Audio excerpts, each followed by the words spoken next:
Sa usapin na yan, sorry po, no, I just have to mention this kasi nga Oo, itong smuggling ng mga mamahaling kotse, as you know, no, yung mga Bugatti halimbawa na naparehistro po sa LTO, may problema ho na naman sa koneksyon nito, etc.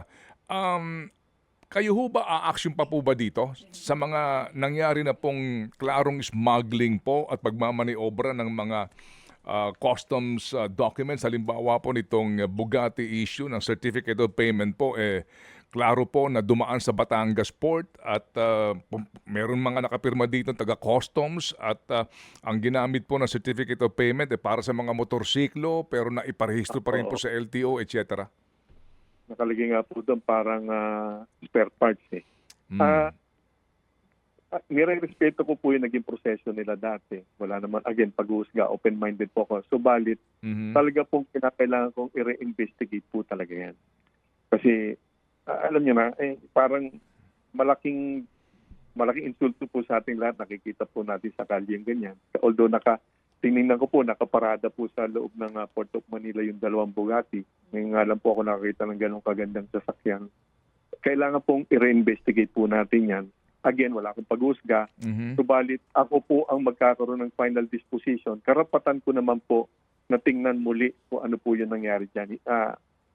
Magiging simula lamang kung ano po yung mga available na pong document na resulta po ng dating investigasyon. Simula lamang po yun. But I have the right na tingnan po muling ito. At kung sakasakali po talagang makita naman po natin at dapat may managot, gagawin po natin yun. Obligasyon ko po yan na gagawin po natin yan.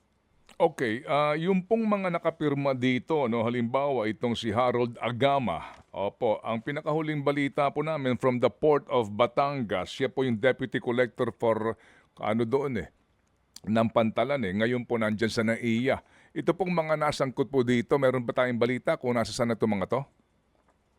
Pinakuko po, Sir Ted, actually, kahapon po talagang full briefing kami. Nakapokus kami hanggang sa DOF ng ating paghahabol sa ating koleksyon. Pero to answer you po, meron na po sa akin mga initial reports pero marami pong gaps ako nakikita. Mhm. So iti-take back din po rin natin sino nga po yung mga nakapirma. Tingnan po natin hanggang saan ang kanilang involvement or accountability. Again, i-revisit ko po yan. At the moment na magkaroon na po ako ng aking pinagtitiwala ang Deputy Commissioner na hahawak po ng legal, Mhm. i-revisit po natin. Bibigyan ko naman po siguro ng minimum of 2 weeks Mhm. para po bigyan po ng mas eksaktong ulat. Kasama na rin po yung, again, internal investigation po muna namin. Subalit pag sa tingin ko naman, medyo naliligaw yung aming investigation, hingin po yung tulong ng external agencies po natin. Opo, opo. And for the record lang po, kami po natawag din dito nga para makuha pong kanyang panig dito po sa isyong ito.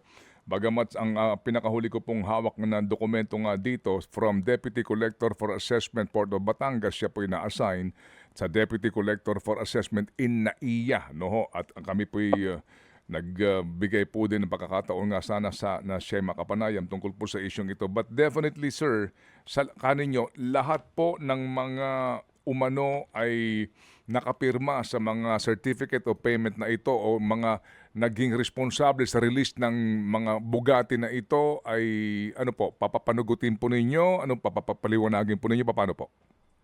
Dapat po again, depende po sa kanilang involvement. Kompleto po batas natin talaga, Sir Ted. I-apply lang natin talaga yan. Makakaasa po ang ating mga kababayan. Mhm. Yan po ay pinangako po na gagawin po natin yan. Kapag ikaw may pananagutan, wala po tayong magagawa po dyan. Hindi ko naman po pag-aari ang BOC.